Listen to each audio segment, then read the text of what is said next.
It has been a challenging, beautiful, interesting experience. I have lost about half the weight that I gained. I still have halfway to go to be where I want to be, where I feel most like me. And it has been an experience of pushing my edges and committing to doing hard things.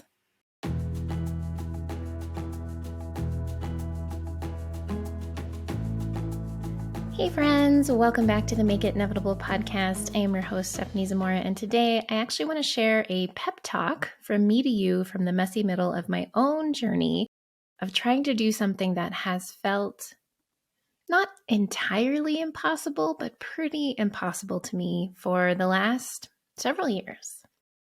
Some of you who follow me on social media, Instagram in particular, know that I have been doing a metabolic balance program. I am working with Kara Sorensen, who is incredible. She does acupressure work. She does the metabolic balance program and coaching, and she just has a wealth of wisdom around healing our bodies in a natural way. And I have struggled with aspects of my health for the last several years, really since loss and trauma, because what a lot of people don't realize, I certainly didn't, is that sudden loss and grief, trauma, PTSD, abuse, it takes a toll on us physically, on our adrenals, on our nervous system, and that can affect other things like our digestion, our weight, our hormones. All aspects of our physical body can be affected by these very deeply emotional experiences. And I really remember that from grief after my traumatic loss in 2014. I remember being shocked at how physically painful and exhausting grief was, how much it physically hurt, how being someone who had been anxious at times but had never really dealt with anxiety, how anxious I was, this constant anxiety in my body, this perpetual state of fight or flight. And same with when we are in traumatic situations, toxic relationships, abusive relationships.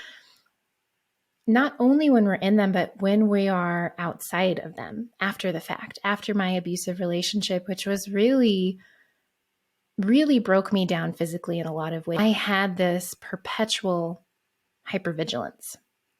So I would be out and about around town and I could just feel, I was constantly hypervigilant that he might be somewhere. I might run into him. I always had to stay tuned in and aware of my surroundings.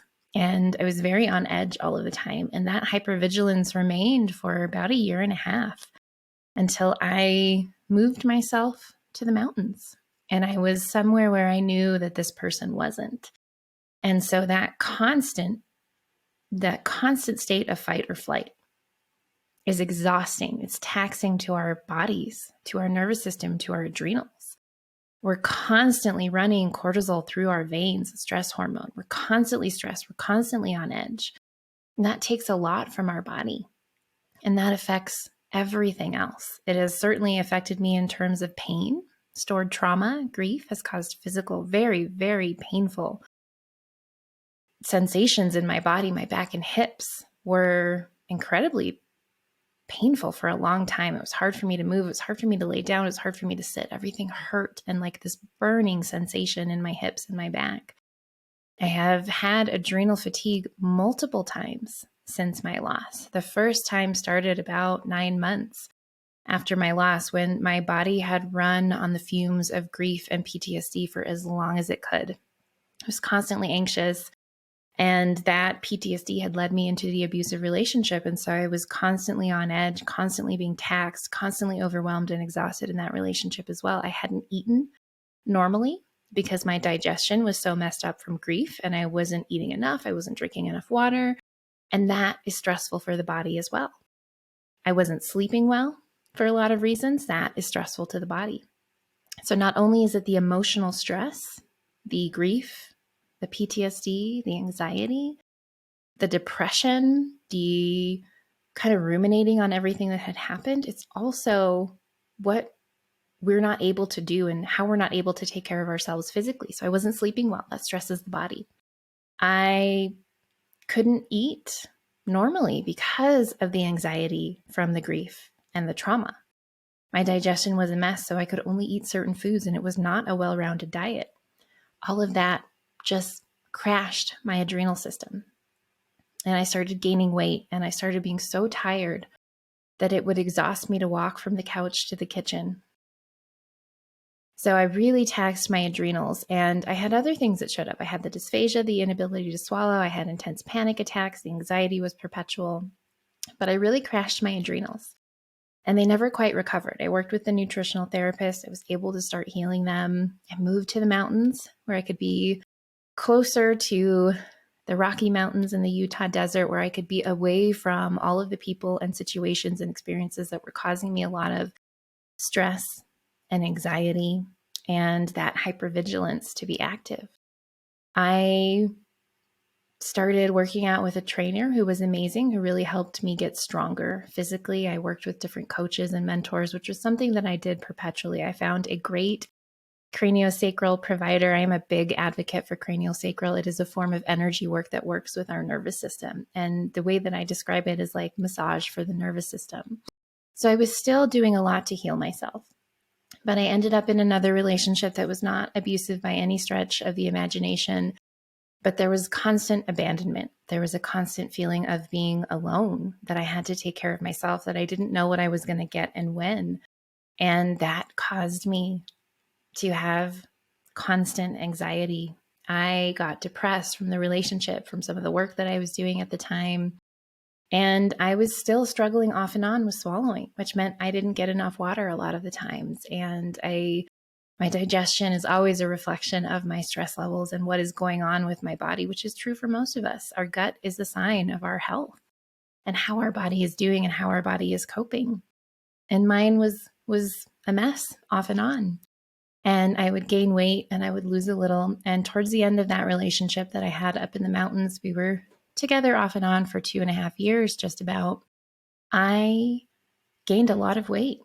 I gained a lot of weight from my adrenals crashing, from the stress, from my whole system just not working the way that it's designed to, because I had put my body through so much. I had been through so much physically and emotionally.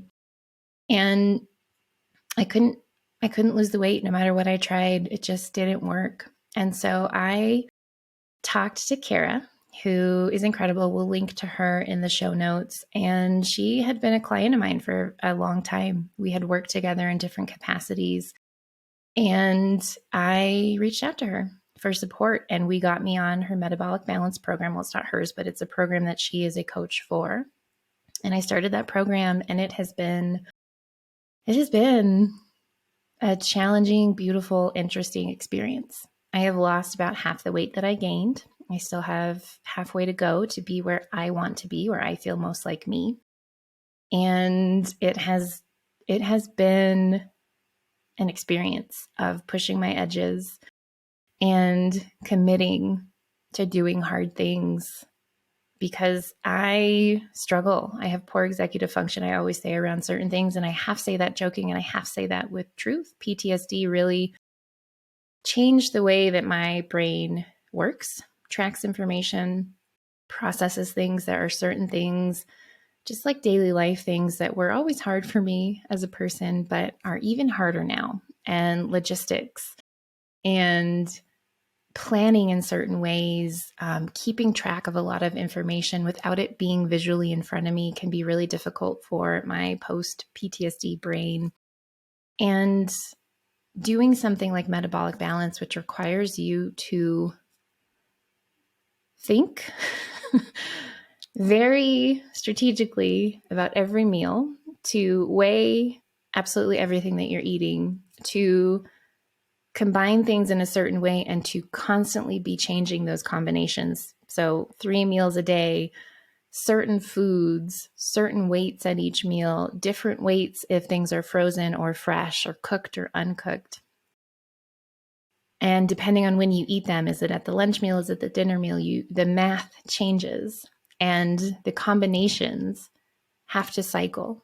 through each meal, through each day, and you need to mix things. So it's this incredible program that's based off your blood work and gives you the foods that your body really needs to heal in the ways that it needs to heal. For my executive function, for my post PTSD brain, it was really, really difficult at first. To have to think in that way, to have to plan and bring in this layer of logistics to just feeding myself was really challenging for me. And I did it, and it was this constant battle with myself, this constant recommitment, this constant frustration that I had to bump up against and move myself through, this constant tapping back into why I was doing this. And it's way more than just looking the way that I want to look. It's feeling the way that I want to feel. It's having my health back, really, truly healing everything in my body that has been hurt and damaged and rewired and even broken from all of the past traumas and even choices that I made in my early 20s around like diet culture and just unfortunate and bad choices that I made, disordered eating that I had.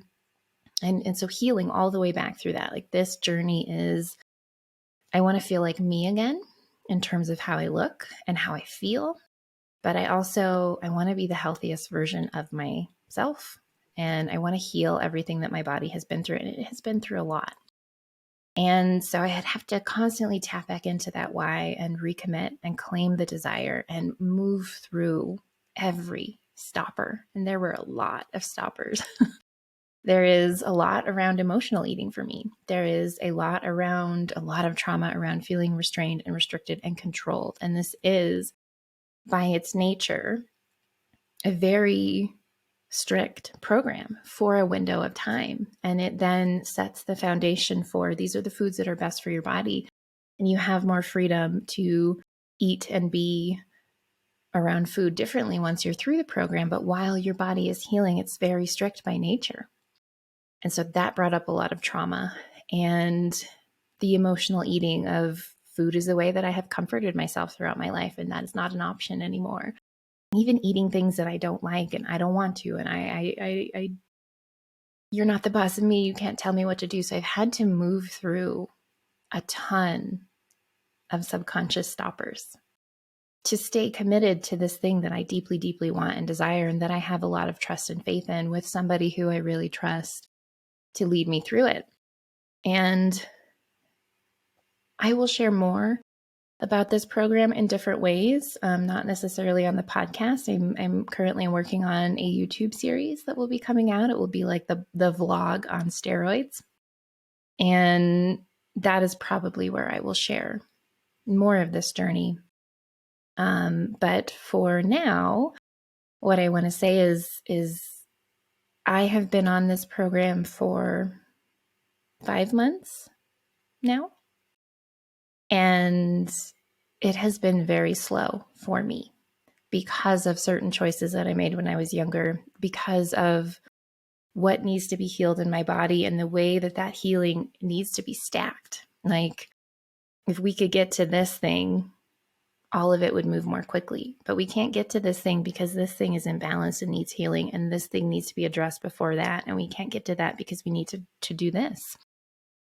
And so it has really tested and challenged my patience, my commitment, and a feeling that I've carried for many years now since adrenal fatigue first hit me, that I can't reach what in my mind is the best shape of my life because I haven't been able to. Because I would have adrenal fatigue and I would have to stop working out and I would just gain weight even if I ate incredibly healthy, because even when I would work out with incredible trainers who would get me into like my best shape in terms of strength, they would still not be able to lose all the weight, or I would gain it back. Every time that I would start to get in a groove, it felt like with having energy and feeling like myself, something would happen in my life, or there'd be a period of stress and it would re-trigger the adrenal fatigue and right back to the beginning.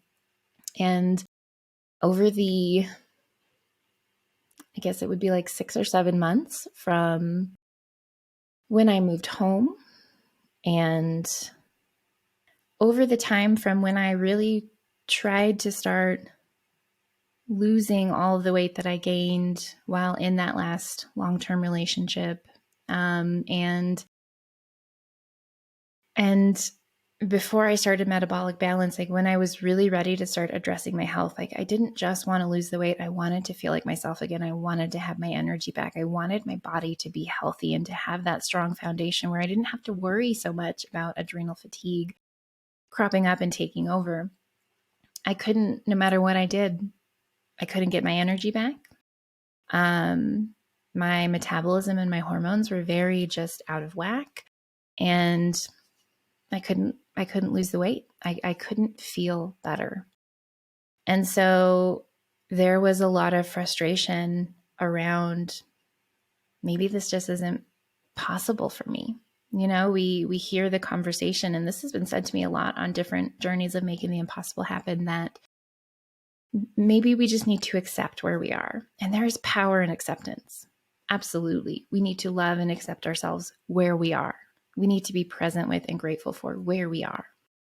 And we still have to claim what it is that we really desire. It is both. You can claim what you really want, which is very different from where you are now. And that doesn't negate or invalidate the gratitude for what is, the acceptance of what is. So I had to really work on self-love and acceptance of, this is where I am. This is how I feel. This is how I look. Can I love myself here? And really unpacking a lot of patriarchal things, societal things, and healing my relationship to my body and my weight, and really loving myself where I was at and giving myself permission to just be where I am, while also figuring out, what can I try that I haven't tried? Like, what do I actually need? Clearly, everything that used to work isn't working anymore. So something else needs to be addressed. And talked to Kara, got on the program, got started, lost about half the weight over the last 5 months, and have stalled out and am in that messy middle of things getting worse before they get better in certain ways with certain aspects of my health and my body and how it feels.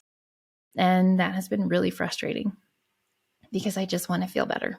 Like, yes, I would love to lose the rest of the weight. I just want to feel better. And in a lot of ways I am feeling a lot better. But there are certain things that have gotten worse. And when it comes to both healing, but also making the impossible happen, there are a lot of, not all, not always, but there are a lot of instances where things get worse before they get better. And that has been true with a lot of things in my personal healing journeys, particularly grief and trauma, healing from both of those, and rebuilding my life after everything unraveled and came undone from grief and trauma. Things had to get worse before they got better. I don't think that is always true. Sometimes there is healing and there are journeys that are they just get better. You know, it's just this consistent uptrend. And that's wonderful and beautiful. And if that's what your journey is, I am so happy for you. And I have certainly had journeys like that. For me now, and for me healing from grief and trauma, that was not the case. Things had to come more undone. And there were things that I had to actively, consciously choose to break further, to break all the way through so that they could really, truly begin to mend the way that they were meant to. And I liken this to when we break a bone or we break a bone or we fracture it. There are times, not always, there are times that they actually have to fully break the bone to set it, to reset it correctly so that it can heal the way that it is supposed to. And that is what a lot of my healing journeys have looked like. It has looked like this has to be broken further. This has to hurt worse, more. I have to consciously choose to make this worse first so that I can heal. Otherwise, things will always be off. They'll always be painful. They won't be right. I won't be able to step into what is next. That has been really true for me in a lot of aspects of my journey. If you haven't read my memoir, Unravel, We'll link to that in the show notes. I share a lot about that, what that looked like, healing from grief and trauma and abuse, how many things had to get worse before they could get better, and how I navigated that, and how it felt, and my process of moving through that. So it's all available to you in Unravel. For this journey that I'm on right now, and this show is all about making the impossible inevitable, moving it from impossible to possibility to reality. And I want to share stories. We're going to have more guest interviews. I want to share stories of people who are on the other side of making the impossible happen and what it really took to do that. But we're also going to have conversations with people who are in the messy middle of their journey, because that is as important as seeing that there is a path through and how people navigated that. I am in the messy middle of this journey. Things are worse in some ways than before I started this healing process. And that's just what needs to happen right now. And I had a call last night, so the night before this recording, with my coach, with Kara. And she is incredible, and she is committed, and she is dedicated, and she is so, so smart and wise. And I'm frustrated, but I'm still committed. And I have had to remind myself, as much as I have had to remind my clients in certain journeys that they're on, this is part of the process. Sometimes things get worse before they get better. That doesn't mean that we quit. That doesn't mean that things aren't working. In fact, oftentimes it means they're working exactly how they need to. My body has been through a lot throughout my lifetime, especially in the last 8 years. A lot. A lot of not being able to drink enough water or eat properly. A lot of stress, a lot of trauma, a lot of abuse, a lot of hypervigilance, a lot of grief. Grief is so taxing to the body, as is trauma and PTSD. Your body gets caught in a loop with PTSD. Hypervigilance is this constant drain of energy. I actually remember a friend of mine talking about coming to visit me when I was going to be up in the mountains right before I moved. He and I were chatting, and he wanted to come visit me. And he said to me, I'm thinking about taking the bus up rather than putting more wear and tear on my vehicle. And I remember that seeming like such an odd thing for someone to think about. And it really upset and unsettled me. And I had to sit with why. Like, why was that such a in my face thing for someone to say when it made perfect sense intellectually? And I remember realizing in that moment that I was far too hypervigilant to have any bandwidth for non-essential thoughts, processes, feelings. I did not have the capacity anymore to think about certain things. I was in survival mode because I was in such a constant and heightened state of hypervigilance after the abusive relationship, living where I was living. Could not be out in the world without that hypervigilance. Is this person here? What will I do if they show up? Just feeling unsafe existing out in the world. It really made me realize how much of our bandwidth goes to that hypervigilance. So there's a lot that my body has been through. Emotional and physical abuse and trauma. Of course, it needs more time to heal. Of course, it's in a deep process that doesn't involve the things that I want to see happening. It's healing on a deeper level, on a cellular level. Things are repatterning, things are processing out of me. Different aspects of my body are adjusting and shifting and transitioning and releasing. Of course. Does that make me any less frustrated? No. Sometimes. Mostly no. Does that change that I'm still wanting to be somewhere that I'm not, and that sometimes causes me to feel the frustration, to feel the maybe I should just do something else, the urgency of I just want this to be over. When we're in the messy middle, when we're in the hard parts, when we're frustrated, when we're tired, when it seems like nothing is working. It's very, very easy for us to succumb to the belief that what we want is not possible, but that is not true. We're just in the messy middle. We're just at the point where sometimes things have to get worse before they get better, and it requires a deeper level of commitment from us to what it is that we say that we want. And a willingness to continue to show up and ask questions. What can I do that I haven't done? What can I try that I haven't done? Can I go one more day, one more week, one more month? Am I committed to seeing this through? This is a challenging point in our journeys. And that is why I wanted to share my own messy middle. Because I have made really incredible things happen rapidly. Things that seemed impossible, that were impossible based on circumstances when I started, based on who I was and where I was at and how I was feeling. I know that this methodology works. And still, having created and lived this methodology, having watched it work for clients and program members, still in the messy middle, I still feel all the things that you feel. Frustrated. Just want to quit.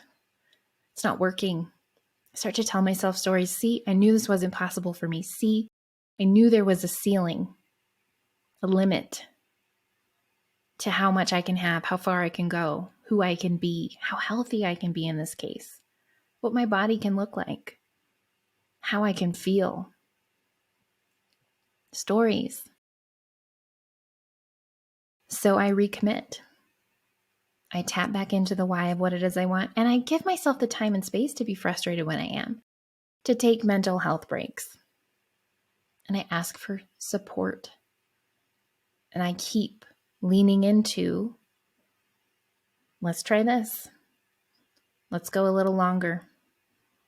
Who else can I ask for support? What else needs to be addressed? Working with somebody who has experience and expertise in this, who can help guide me through it, who can hold space for me, who can move with me as is needed. Support is really critical to making the impossible inevitable and making it a reality. Whether that support is with me or with someone else, whether it's having a group or community, family, friends, people who will hold you accountable to what it is that you say that you want, who will love you through the challenging parts, who won't tell stories about you to you when you do need to quit and take breaks, who simply meet you where you're at and say, okay, are you ready to go again? Let's go again. Let's try this. We haven't thought about that. Let's address this. We'll see what happens. If it makes things worse, that's more information. Or you're just in that part of the process where things need to get worse before they can get better.